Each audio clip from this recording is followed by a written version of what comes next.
70% d'alcool, il faut y aller pour boire.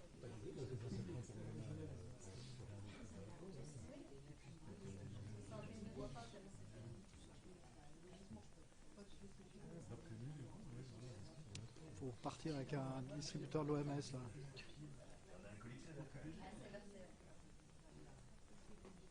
Ils ont jamais dit que des alcooliques c'était des personnes à risque. Hein. C'est plutôt au niveau du cœur. C'est alcoolo, c'est vraiment que c'est pas rassurant. Ouais.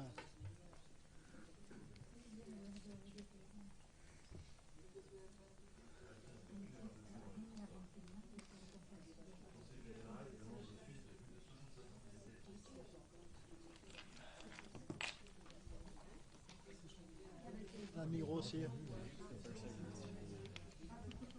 Un Migros aussi, ouais.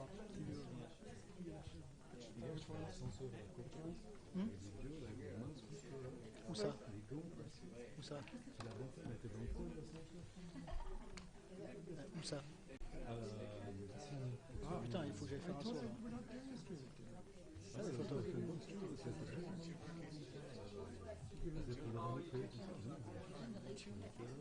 Mais il y avait des gens avec des masques. Ah ouais, ouais. Ouais. Moi je vois.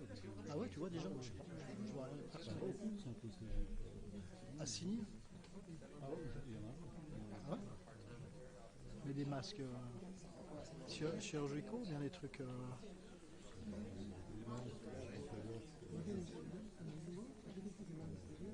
Après, il y en a, je me suis trouvé dans un truc comme ça avec les gens, mais il n'y en a pas. Ah d'accord, ouais. Il y en a. Ouais. C'est un jeu.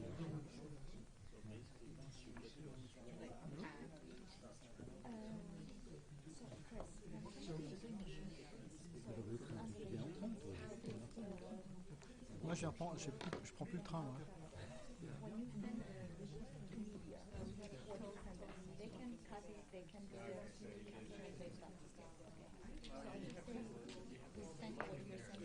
Il y a Extinction Rébellion qui est. Il y a Extinction Rébellion qui gueule parce qu'il y a une interview aujourd'hui du mec de Mercuria qui dit que c'est assez intéressant. Il fait une interview et il dit que c'est pas. Tu vois, réchauffement climatique et tout ça. Et apparemment, le mec a l'air d'être au courant quand même de c'est un ancien antinucléaire, le mec. Bah, il dit que c'est pas aussi facile que ça de contrôler, de limiter les trucs et tout ça, quoi. Que tu peux le faire. Lui il dit qu'il a investi qu'il a perdu 100 millions de francs d'investissement dans des trucs de moins qui produisent moins de CO2 et tout ça, quoi.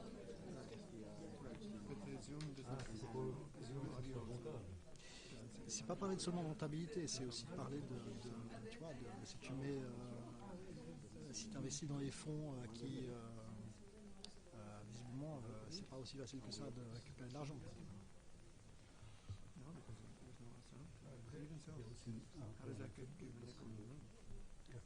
It's true, it's the only thing that seems to have changed. This, in a way, is cleaner audio. The only thing that we're missing is the questions from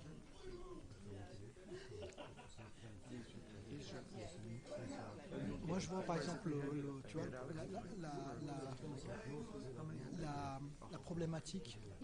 Je pense que par exemple la problématique. Si tu chauffes, je m'étais intéressé à un moment. Si tu chauffes au pellet, en fait, la courbe du prix des pellets suit la courbe du prix du gaz qui suit la courbe du prix du pétrole. C'est aussi, tu vois, et le problème c'est que, en fait, si tu as le pétrole qui monte, tu as plus de demande sur le pellet, donc les cours montent, le prix du pellet monte automatiquement. Parce que de toute façon, tout est dans des mains de traders, quoi, quelque part. Je sais très bien que, je veux dire,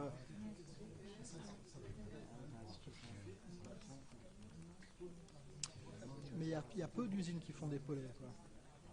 Tu vois, c'est des conditionnements et des choses comme ça, encore une fois. Quand tu rentres dans un truc, c'est pour ça que... Et puis automatiquement, ça monte, quoi. Je veux dire, c'est pas... Sinon, tout le monde irait acheter des pollets. Et en plus, apparemment, il y a très peu d'usines qui font des pollets en Suisse, parce que c'est pas assez rentable d'en faire. Est-ce que tu peux pas les vendre? Est-ce qu'il n'y en a pas assez de gens qui achètent? Enfin, le seul truc que tu peux... Je pense foncièrement que, effectivement, c'est le seul moyen, c'est la technologie qui va... À partir du moment, c'est comme les virus et compagnie, quoi. Tout le monde est en train de regarder un vaccin maintenant pour faire. Je dis, c'est uniquement sous la contrainte que je veux dire, le jour où l'essence sera 10 balles le litre, il n'y aura plus aucun problème. On aura déjà oublié.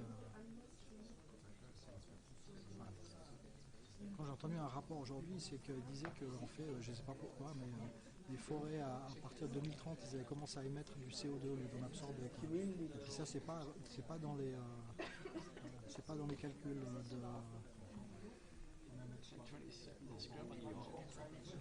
Je sais pas.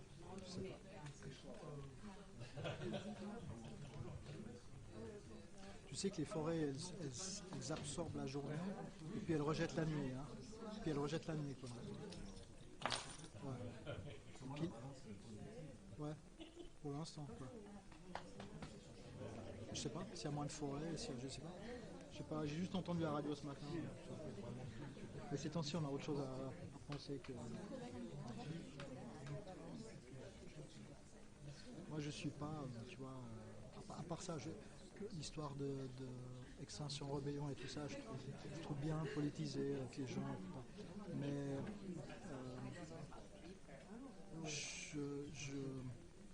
tu vois, je regrette par exemple qu'en Suisse, les gens n'aient pas... Tu peux vraiment avoir un accès direct à la démocratie, quoi. Et puis que tous ces jeunes n'ont pas été votés pour un putain de gouvernement de droite, un gouvernement à la con, enfin un conseil national, enfin... Et puis tous ces gens-là, tu dois aller voter des trucs pour faire quelque chose, quoi. Et puis...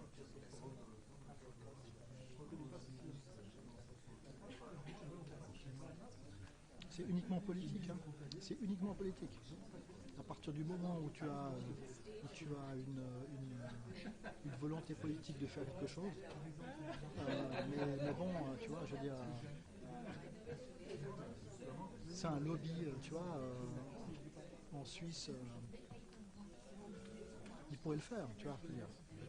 Tu vois, tu peux foutre des éoliennes, tu peux faire des choses. Les gens ne veulent pas faire parce que après tu te retrouves avec 50 oppositions, machin, les trucs. Ça marche mieux en Chine. Hein. À partir du moment où ils décrètent de fermer les... Ça marche, hein. C'est efficace. Mais bon. Ouais, de toute façon, ça marche toujours dans une dictature. Hein.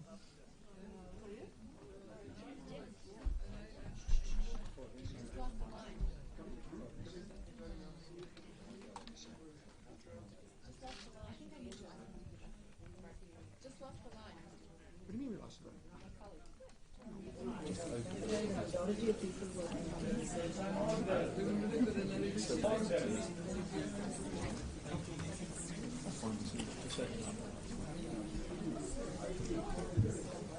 It will be combined.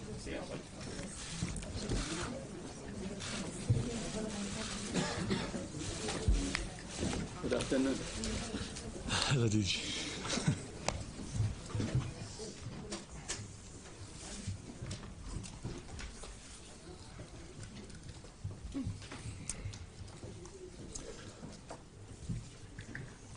Good afternoon, everyone. Thank you very much for joining for this Friday press briefing on COVID-19.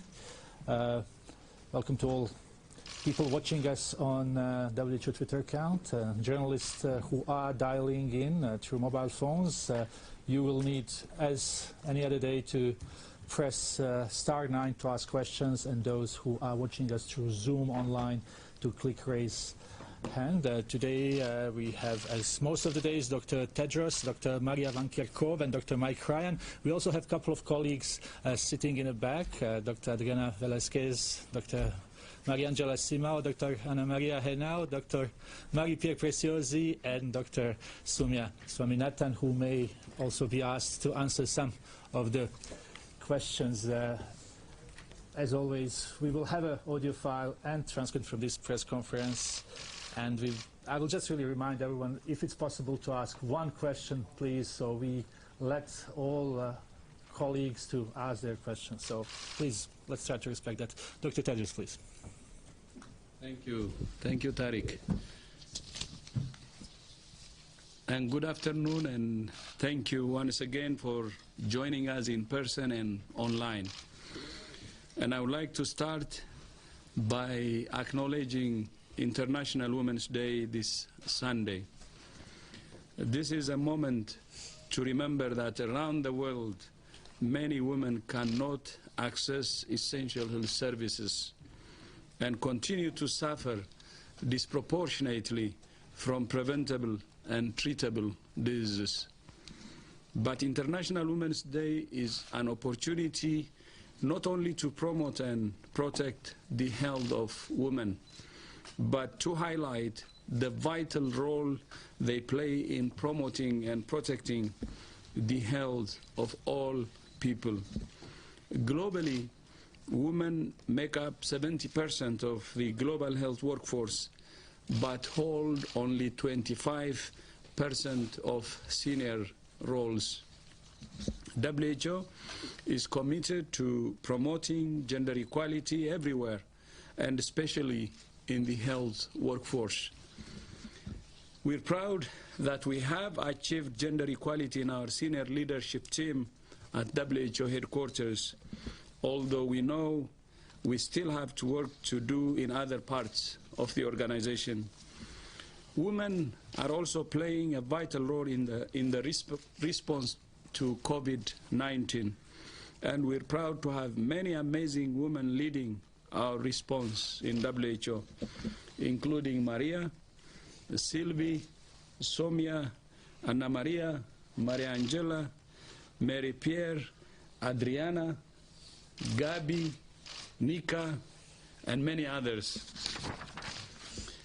In the past 24 hours, 2,736 cases of COVID-19 were reported from 47 countries and territories. There is now a total of 98,023 reported cases of COVID-19 globally and 3,380 deaths. We are now on the verge of reaching 100,000 confirmed cases. As cases increase, we are continuing to recommend that all countries make containment their highest priority. We continue to call on countries to find, test, isolate, and care for every case and to trace every contact. Slowing down the epidemic saves lives and buys time for preparedness and for research and development. Every day we can slow the epidemic is another day hospitals can prepare themselves for cases. Every day we slow down the epidemic is another day governments can prepare their health workers to detect, test, treat, and care for patients. Every day we slow down the epidemic is another day closer to having vaccines and therapeutics, which can in turn prevent infections and save lives. As you know, last month WHO convened a meeting of more than 400 scientists to identify research priorities. Hundreds of ideas were discussed and debated, and today we're publishing an R&D roadmap which distills those ideas into a core group of priorities in 9 key areas. These include the natural history of the virus, epidemiology, vaccines, diagnostics, therapeutics, clinical management, ethical considerations, social sciences, and more. The R&D roadmap focuses on research that can save lives now, as well as longer-term research priorities for vaccines and therapeutics. It's vital to coordinate research so that different groups around the world complement each other, so WHO can give better advice and countries can take evidence-based decisions that save lives. That's why WHO has developed a set of core protocols that outline standards of how studies should be done and to collect critical data so we can compare apples with apples and pull data from multiple studies. France and South Africa have already indicated they will use these protocols for clinical trials, and we encourage other countries to do the same. We are also developing research protocols to assess interventions for disenfranchised communities such as refugees and internally displaced persons. We're very encouraged by the level of interest around the world in accelerating research as part of the response. So far, WHO has received applications for review and approval of 40 diagnostic tests, 20 vaccines are in development, and many clinical trials of therapeutics are underway. Even as we test therapeutics, we need to ensure that supplies of those medicines are available should they prove effective. WHO has been monitoring the potential risk of a disruption to medicine supplies as the result of the COVID-19 epidemic. China, as you know, is a major producer of active pharmaceutical ingredients and the intermediate products that are used to produce medicines in other countries. WHO has focused on the most essential medicines that are critical for primary health care and emergencies, including antibiotics, painkillers, and treatments for diabetes, hypertension, HIV, tuberculosis, and malaria. WHO is working closely with industry associations, regulators, and other partners to monitor this risk. And so far, we have not identified any imminent specific shortages. Many manufacturers either have alternative sources of ingredients or had stocks to draw on. Manufacturing has now resumed in most places in China, although some challenges remain. Separately, WHO has developed a list of more than 20 essential medical devices that countries need to manage patients, including ventilators and oxygen supply systems. Access to medical oxygen could be the difference between life and death for some patients, but there is already a shortage in many countries which could be exacerbated by this epidemic. WHO has an existing working group with the Gates Foundation, the Clinton Health Access Initiative, and PATH, and we're building on that partnership to increase access to oxygen. We encourage every country to review WHO's disease commodity package for COVID-19 to ensure it has the supplies it needs, including protective equipment and medical devices. All of this requires the involvement of the private sector to ensure countries can access life-saving products. You have heard me talk about the market failure for personal protective equipment. You heard me talk about the need for a whole-of-government approach. And you have heard me talk about what individuals can do to protect themselves and others. We look forward to businesses to step up and play their part. We need you. WHO is working with the World Economic Forum to engage companies around the world. And earlier this week, I spoke to more than 200 CEOs about how they can protect their staff and customers, ensure business continuity, and contribute to the response. As I keep saying, we are all in this together, and we all have a role to play. Facts, not fear. Reasons, not rumors. Solidarity, not stigma. I thank you. Thank you very much, Dr. Tedros, for these opening remarks. We will start with the questions here from the room. We'll start with Chan, then Badia, and then we'll have a question here. Yes, we don't use the microphone. If you can just switch it off and talk a little bit louder. So, Chan from Xinhua News Agency. The epicenter of the epidemic is in China. Of course, recently, Fox News host demanded a formal apology from Chinese for the outbreak of coronavirus.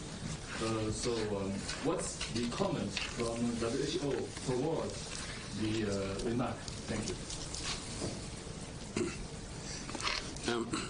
I'm not aware of the comment, but I think we've said numerous times in previous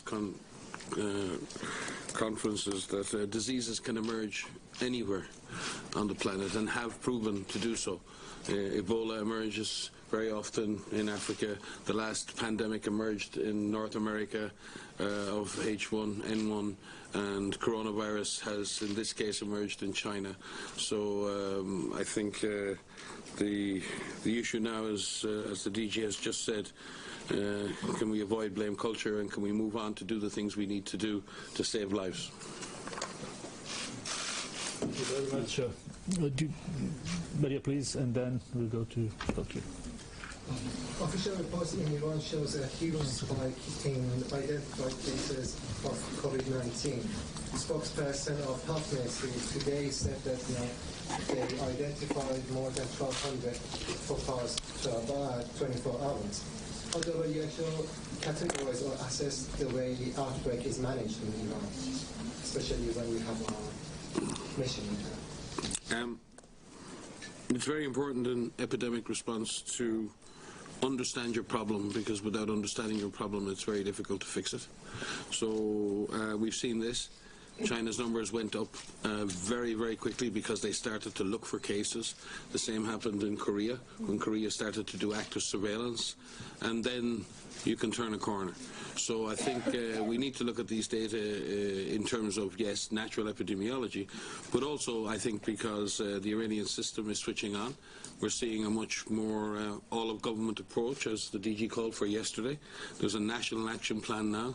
There's 100,000 workers committed to this plan, and we are going to see any country in the face of an epidemic, when it looks for cases, will find them. And if we call that a bad thing, it is. It's a sad thing for the people who have the disease, but it's much better that we understand the extent of the problem. So we commend a move towards more aggressive, targeted surveillance, and we hope that that will lead to the kind of control measures that can help push this virus back. Thank you very much. One question here, then we will move online. One question, please. Hi, my name is Ken. I'm from the Japanese newspaper Yomiuri. I'd like to ask about Japan and Korea. It's travel restrictions. And so both nations have been implementing travel policies against each other. And in Japan, part of the Korean measures are taken to be retaliatory. And so can you tell us about to what extent these travel restrictions are meaningful? And do you have any concerns on countries countering and escalating against each other? I think we've been pretty clear on the issue of travel restrictions for a very long time. They should be very carefully considered. They should be public health evidence driven. They should be of short duration, and they should never be carried out in the absence of a comprehensive set of measures to contain or control the disease. There is a long history unfortunately, of countries, sometimes with tit-for-tat travel restrictions, and that has happened in the past. Since the advent of the IHR, in fact, we've seen a huge improvement in that and in transparency between countries, because we challenge countries who put in place travel restrictions, and we challenge them to provide the public health evidence. I think, again, Japan and Korea are both doing a fine job in the face of this epidemic. They've both scaled up their public health operations. They're saving lives, and I think we should focus on that and not necessarily on political spats over travel restrictions. It's very, very important that people understand that these types of restrictions are not helping, and in that sense, to overemphasize them is to hurt the response. But we do commend both governments for making significant progress in fighting this disease.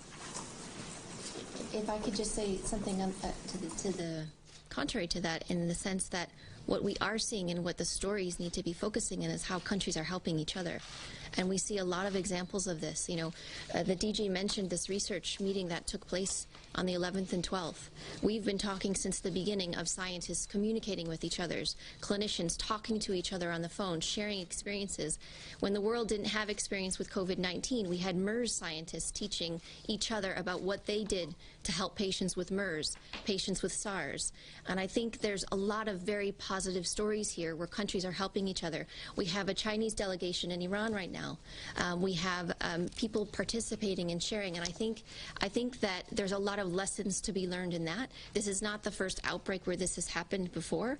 WHO brings together scientists all over the world, public health professionals, women on the front lines, and I think those are stories that also need to make the headlines as well. I would like to add to that. In a globalized world, the only option is to stand together. And, you know, all countries should really make sure that we stand together. And in addition to that, as you know, COVID-19 is a common enemy. And the only way we can beat this virus is when we stand together. And that has been the message from WHO all along. And it is, and it will be.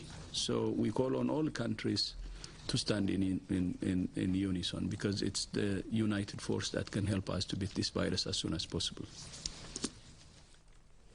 Thank you very much. We will now go to some of the journalists who are online, and I'll remind everyone it's *9 if you are dialing in, and clicking raise hand if you are on Zoom. We will start with Romania. We have Adrian from Romanian TV. Adrian, can you hear us? Can you hear us? Can you hear us? Yeah, hello. I'm from ProTV Romania. So speaking about Europe, from your estimation, do you think that during the summer the spread of COVID-19 will decrease? And another thing, I want to know if World Health Organization experts send to all the countries some procedure about test a person, because we have some problems here in Romania. And what are the criteria you set when you consider a person suspected of being infected with coronavirus? Are these standard procedures? Adrian, we lost you in the middle. Can you please repeat the question? Sorry for that. Speaking about Europe, from your estimation, do you think that during the summer the spread of COVID-19 will decrease? And another thing I want to know, if World Health Organization experts send to all the countries some procedures how to test a person, and what are the criteria you set when you consider a person suspected of being infected with coronavirus? Thank you very much. It's clear now. Thank you. I think Maria can take the question on seasonality. I think our regional director, we've had multiple meetings with the European countries across our whole region, plus at the European Union level with the European Centre for Disease Control. Our regional director has been again in meetings today with European health ministers, coordinating actions between countries, we do not know yet what the activity or the behavior of this virus will be in different climatic conditions. We have to assume that the virus will continue to have the capacity to spread, and it's a false hope to say, yes, it will just disappear in the summertime like influenza virus. We hope it does. That would be a godsend, but we can't make that assumption, and there is no evidence right now to suggest that that will happen. So we need to fight the virus now, not live in hope that the virus may disappear on its own. On the issue of definitions, there are very specific case definitions that have been released and updated on a regular basis by WHO. Maria may want to go into the detail on the criteria. Yeah. So we do publish surveillance guidance on our website, as we do with all of our technical guidance, and we are constantly looking at the evolving situation to update those. Our case definitions are focusing on people of interest, who should be tested, and it's a combination of factors. It has to do with where a person is, where they are living, where they have traveled. It has to do with if they have symptoms or not, and what level of symptoms that they have. So our latest guidance is on the WHO website, and there's a very detailed description of who should be tested. And again, to be clear, when there is a high index of suspicion from a clinician that the clinical syndrome is consistent, the clinician is in a position to request a test. The test is not restrictive. The criteria are not restrictive.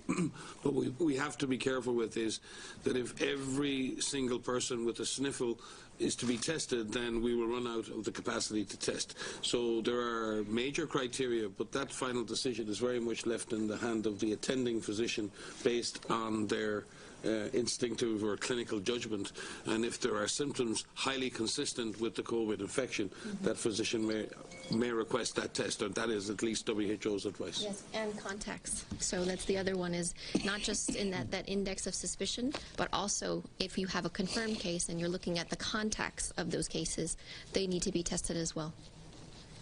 Thank you very much. Next question came through message, because there was Steve from Uganda, from MBS TV in Uganda, is asking what measures have been put in place to contain the virus in Uganda. He says Uganda being a poor country. I think Uganda has proven its capacities over the last year and a half.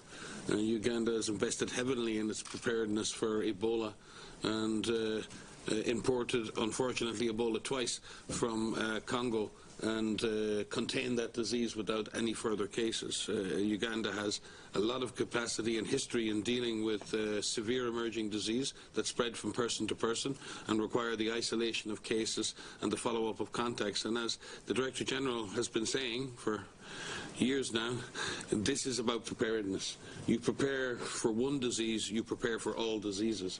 Preparing for Ebola gives you capacities against COVID. Preparing for flu gives you capacities against other diseases. And what we hope is that these investments that are being made by countries like Uganda, and that we want to make under the new Emergency Preparedness Division here at WHO, it's really important that we focus on that. Other countries, Uganda has a strong system, but we are concerned that there are countries who have much weaker surveillance, much weaker health systems, and we need to continue to support all countries in getting ready. The DG may have a comment on this. Thank you. Thank you very much. So this was answer to question from Steve from Uganda, NBS TV. If Chris is fine, we can go to one more question, or two more questions from online. Elaine Fletcher from Health Policy Watch. Let's start with thanks, Chris. We'll start with Banjo Kaur from Down to Earth, India. Banjo, can you hear us? Yes, I can hear you. Can you hear me? Yes, please go ahead. Go ahead. My question is to Dr. Maria. Maria, we had only 5 cases till 3 days ago, but now we are, up to 31 cases. But the testing criteria in our country is limited to suspected cases or to the ones who have been in contact with the confirmed cases. Do you recommend that, as Dr. Mike was saying, that we should now expand our criteria, and a clinician, if he finds that it is necessary, be allowed to recommend a test, an investigation test? Thank you for the question. So we put out recommendations of what we feel is most appropriate for testing. And it is important that countries look at these and they make an assessment of what is best for their country. Our guidance is out there to be aggressive at finding all cases among people of suspicion and ensuring that the contacts of those cases are also tested so that we can prevent onward transmission. Decisions to be made based on capacity, based on many different factors, but it really is important, especially early on. As you said, you have some cases in your country. It's very important that there's an aggressive approach in the beginning, that you look for all of those cases, because as case numbers increase, systems become overwhelmed. And so as much as can be done in the early stages of this, the better chance you have to delay and to reduce and suppress transmission. Thank you very much. We will now go to Elaine Fletcher from Health Policy Watch. Elaine, please go ahead, and sorry for confusion. No, thank you. Hi, thanks for taking my question. The World Bank announced recently that we'll put its spring meeting on a virtual format, and that move was applauded in many quarters as something that would also save carbon emissions and travel costs, which are significant for global organizations. And many private companies, meanwhile, have also begun to encourage teleworking as a preemptive move to reduce infection risks. What's your message on these topics? And is WHO making contingency plans for a virtual World Health Assembly? Thank you, Elaine. Yeah, I'll leave the DG to comment on the World Health Assembly. I think we advise a risk management approach to all of these different gatherings and meetings, and I think we are entering a new era on this planet in terms of our movement and how we engage and how we interact with each other. And it's wonderful to see that we have alternatives now to necessarily having to meet face to face all the time. And if there is a benefit to the planet, then that is great. But we would obviously rather not have COVID-19 and the fear and the disruption that it's causing. But we have to, life has to go on. Our economies, our societies, our communities have to continue to work, to live, to educate. But I think we also need to innovate. And it's wonderful to see the innovation in education, the innovations in communications, the innovations in our capacity to continue doing the things we do, but maybe using alternative ways of achieving the same ends. And if there are benefits to our planet for that and to our society in general, that's great. But I think we'd like to get rid of COVID-19 too, huh? Mm-hmm. Yeah, maybe to add to that, I know we will have this COVID-19 behind us, and virtual meetings should actually be considered, not because of COVID now, but when there is no COVID. We have to challenge, all our meetings, whether we really need to meet in person. So that's our advice.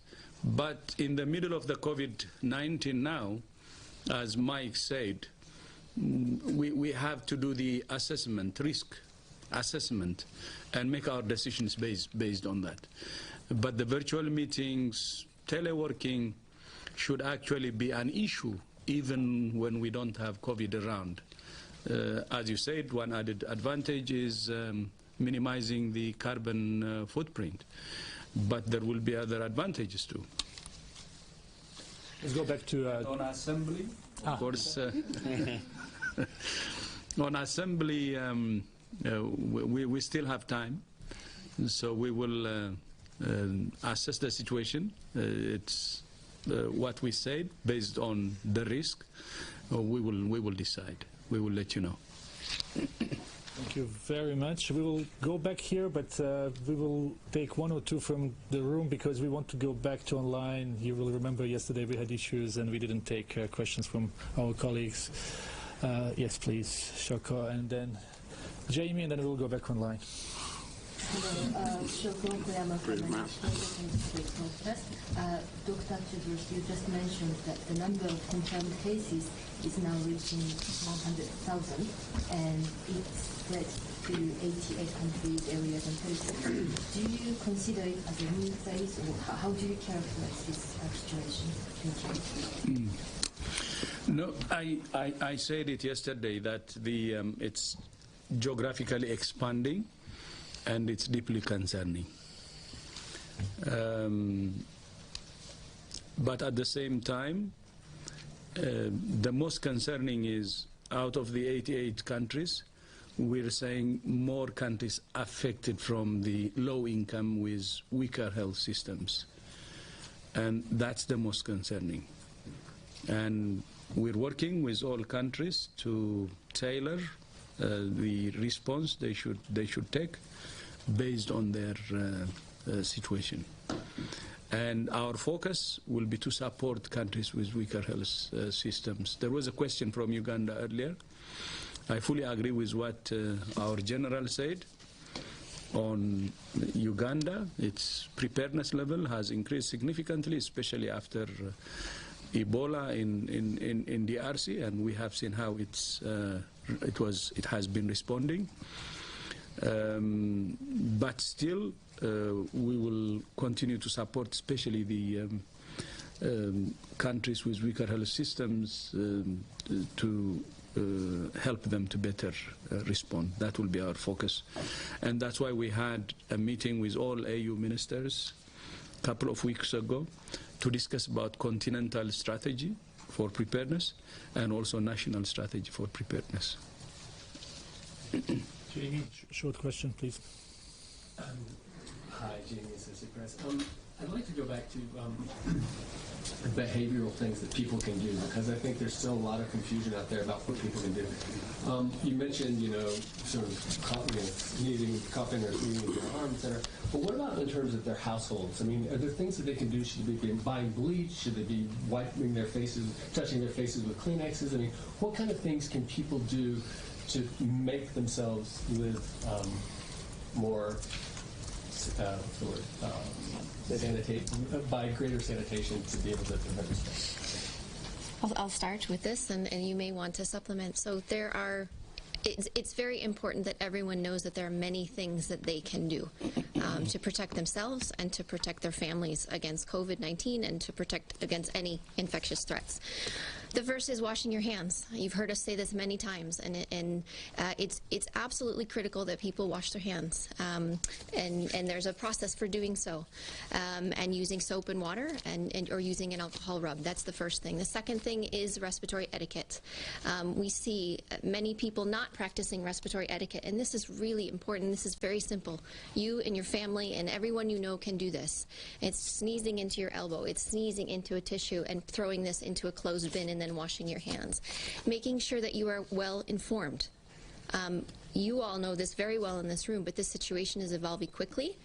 We're learning new information every single day, and we're trying to communicate that information to you as quickly as possible, making sure that that information is accurate.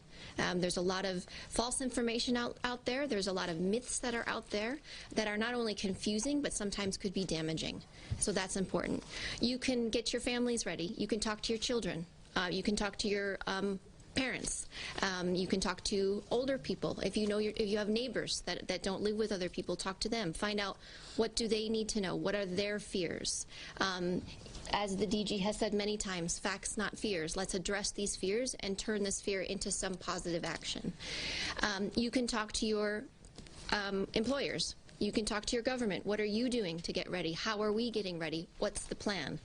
So there's a lot of things that you can do to get yourselves ready so that you can anticipate what may come. We've said this before, that there is no eventuality here. We are working with governments, with individuals to make sure that everything is done to drive this down, to slow transmission, to stop transmission. So that is possible, and we're seeing that in many countries. But it all depends on the actions that we take now. The situation could get worse, the situation could get better. We need to prepare for different situations. Thank you very much. Gabriela, you are next to me. Please go ahead. Oh, thank you so much. Thank you very much. No problem. No need. Sorry. Can you, Dr. Tedros, could you say something about Switzerland? We are here, so if you can talk about this and measures that they have taken, what is your opinion on that. Thank you. Okay. Speaker? Yes, Gabriela likes to ask me, so I say chance to answer. Yeah. I have a general here.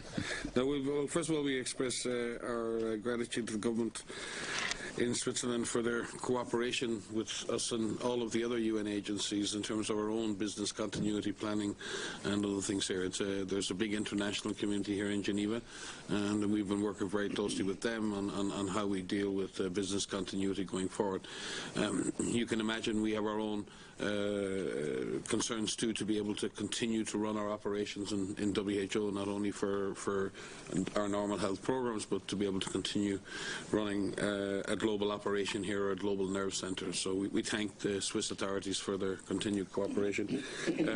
I believe the Swiss authorities are implementing measures that from their pre-plans, preparedness plans, and are engaging very closely with other countries and trying to coordinate activity across many countries. I think that's been the challenge for everyone in Europe right now, is coordinating activities across all of the nations of Europe with such open borders, and many having slightly different policies regarding mass gatherings, slightly different criteria regarding testing, and I think that's caused a lot of people to question why there isn't one standard approach in every country, but that's impossible to achieve. What we need, each country is making its own risk assessments based on the risks it perceives, its openness, its exposure, and its own vulnerabilities, and we continue to say this. And what we will do is always, when asked, and sometimes even when not asked, offer advice to countries regarding the approaches they're taking to risk management. So I don't have any specific comments to make on the Swiss response, unless there's some specific issue you have a concern with, because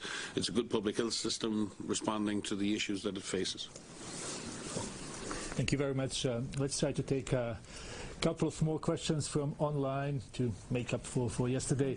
Marianne Benitez from Hong Kong. Marianne, can you hear us? Yeah. Can you hear me? Yeah. Thanks for taking my call. But this afternoon, the University of Hong Kong and their Wuhan counterparts released a study showing that the mortality rate from COVID-19 is much lower than what the WHO has said of 3.4%. They said that and it could be lower. But is mortality rate really important, and what's the implication of that? What does WHO think about studying the mortality rate at this stage when we don't have, there are so many unknowns? Thank you, Marianne. I think we understood the question. Yeah. Studying mortality is very important in any infectious disease and any disease, period. And from the beginning, our biggest concerns, our biggest questions were around the transmissibility of this virus and the severity of this virus.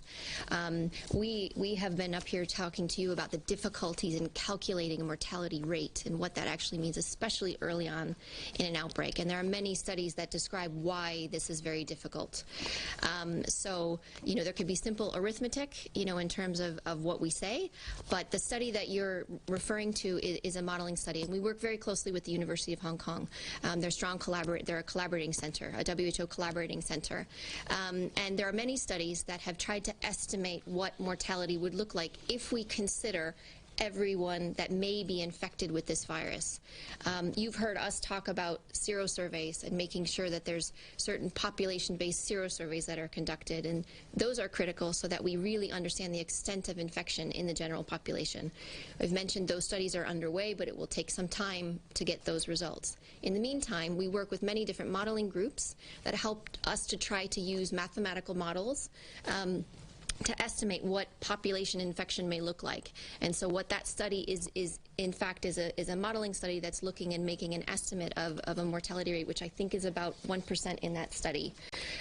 So we've said before that the true mortality rate, we don't know at this time. What we can say is how many people have died up to this date, but we do look to our partners to estimate mortality.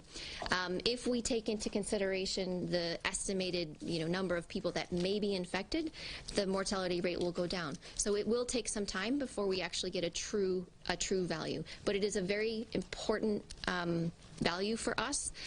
Any death is significant, and as we've mentioned, the steps that need to be taken to make sure we slow down this virus will save lives. All of the efforts towards containment will save lives. And maybe I could add to that obviously a lot of the speculation, the modelling, and the attempt to understand is, why so few people under 40 have been clinically unwell. Most of the people who are really sick are between the ages of 40 and 90. And therefore, when we look to calculate a case fatality, yes, we could add in a whole bunch of young people and children who may be getting infected and are not getting sick. And that's important, and the overall case fatality will drop. That may not necessarily affect the experience of older people. And remember, within this, if you look at the data from China, based on the numbers reported, the actual case fatality for people in the older age group goes up with age and goes up significantly with the presence of underlying conditions. So the actual age-specific or condition-specific mortality could be much higher than those numbers. So the numbers could be higher for individuals who have underlying conditions. It could be higher for and equally we have an assumption that children are maybe getting infected or having mild infections. I personally have experienced in the past influenza epidemics amongst children with low nutrition, children in compromised refugee-type settings, and their mortality can be much higher. They're much more vulnerable. They're living in much more exposed conditions. We've seen what normal respiratory infection can do in refugee camps. And anyone who's worked in a refugee camp knows how devastating viral disease can be in those situations. So while we can make some assumptions, and we hope for the best, and I hope fervently that we find that there are millions of people who've been infected asymptomatically, and the overall mortality is lower. That's not something we hope for. But we have to look to those, and the DG keeps speaking about this, look to those around you who are most vulnerable. Look to the people who are older, look to people with underlying conditions, look to our refugee populations, look to the undernourished, look to people who may have other long-term infectious conditions. And that's what we need to do in order that we put in place the necessary services to protect and save their lives, and that's the approach. But we do hope over time that as we do the serology, we find that the overall fatality is lower. Thank you very much. Let's try to take two more questions. We have a BuzzFeed. If I'm not wrong, it's Zahra Hijri, but please correct me. Can you hear us? Hi, thank you. Yes, it's Zahra Hijri. And I've been seeing some mixed reporting out of China about whether people can get reinfected versus being released from hospitals prematurely. Can you provide clarity on what is actually known at this point about the potential for reinfection? So what we know is there's certain discharge criteria that are used in China and in many countries, and in fact our recommendation is that an individual needs to have 2 negative PCR tests 24 hours apart. What we've seen from China, there are some case reports of individuals who will test negative and be clinically recovered, but after some days may test positive again. And what we need to understand is in those situations, in each of those situations, is the individual, is it a matter of the way that the test was done and perhaps how the sample was collected, the performance of the PCR test, and if the individual just sort of borderline positive negative, or whether they were reinfected. From the evidence we have, it doesn't indicate that they've been reinfected. It's likely that there's been some virus persistence. What we need to also understand is just because people are PCR positive, if they've tested negative and then test positive again, we need to understand if that's infectious. And so we need prospective studies of individuals who have recovered over time and following them after their recovery to take repeated samples to understand if they're still shedding and if they are infectious. Mm-hmm. Yeah. While agreeing with what Maria said, even in other countries, there is one concern we have. Hospitals have been running very lean and mean, especially in high-income countries, creating a lot of efficiency. And when I say lean and mean, making it very close to what they need during normal times, you know, the number of beds they need and so on. And that's why we see some surprise in high-income countries. And when emergencies actually arrive, then, you know, triggering or expanding that lean and mean system becomes a bit difficult and time-taking. And that may even force some countries to discharge patients early because the system is adapted to lean and mean approach. So I think this is a question for even the long term. Okay, running hospitals in a lean and mean fashion could be okay during regular times, but how can we expand the capacity in few hours when the need comes? It's not COVID only, by the way. It could be earthquake, or it could be tsunami. It could be another what do you call it, disaster, whether it's man-made or natural. So I think we have to check that approach we have, especially in many countries, running hospitals in a very lean and mean way. And I know some countries couldn't even have you know, isolation facilities that can accommodate even 10 or 20. And it shows how vulnerable we are. And the discharging and so on could you know, early could happen because of that. Let's try to take Thomas from Bloomberg, who was not able to ask questions a couple of days in a row. So Thomas, if you hear us, please go ahead.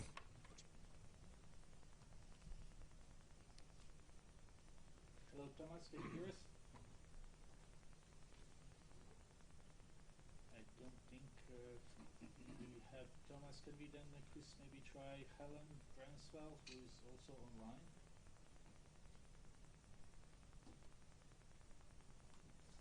Hello, do we have anyone online? Well, I apologize for that, and I apologize to Thomas and to Helen. We will make sure that your questions are... Hi, I think I've been unmuted. I'm not Thomas from Bloomberg. It's Helen Branswell from STAT. Sorry for the delay. Just realized I was unmuted. My question is about the clinical trials in China for the therapeutics. Are you getting any word yet about how those are turning out? Are there any, you know, is there any chance of data soon?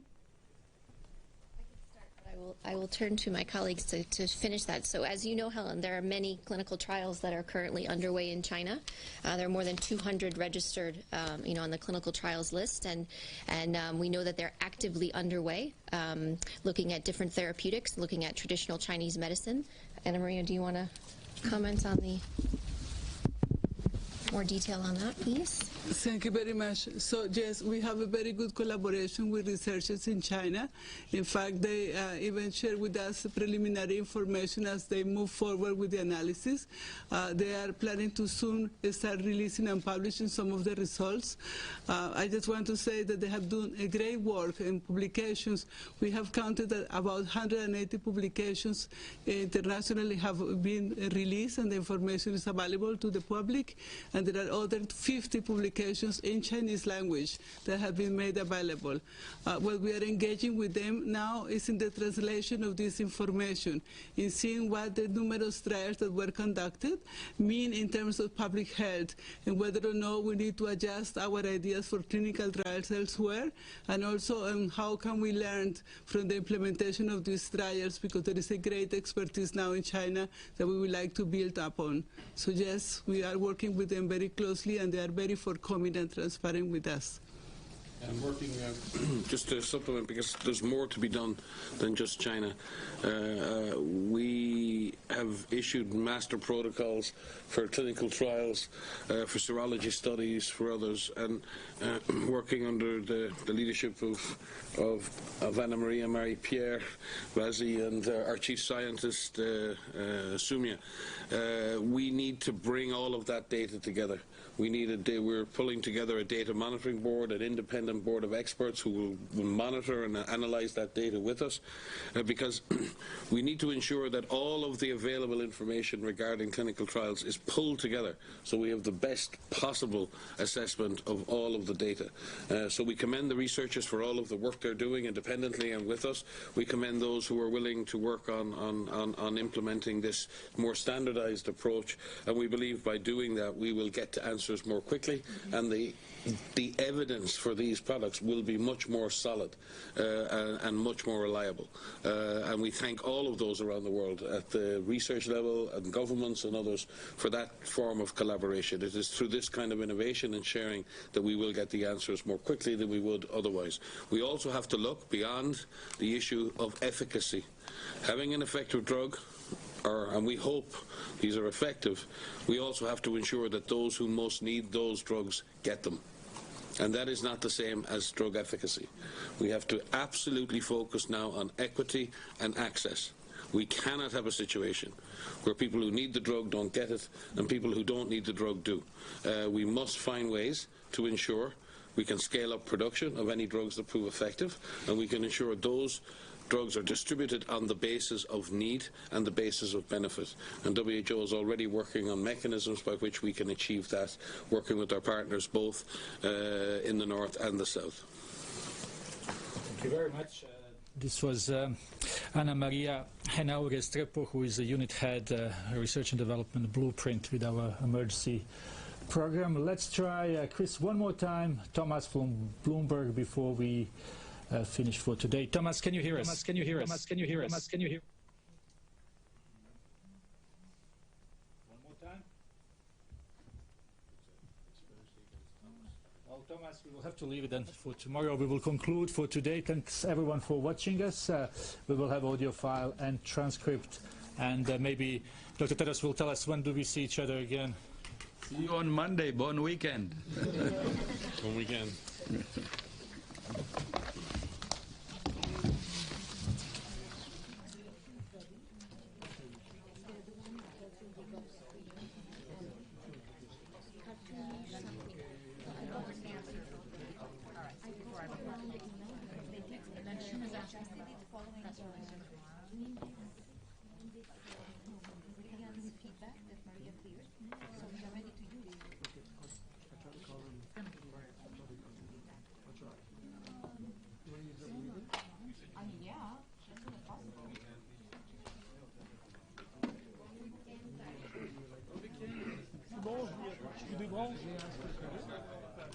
Non, they didn't have to.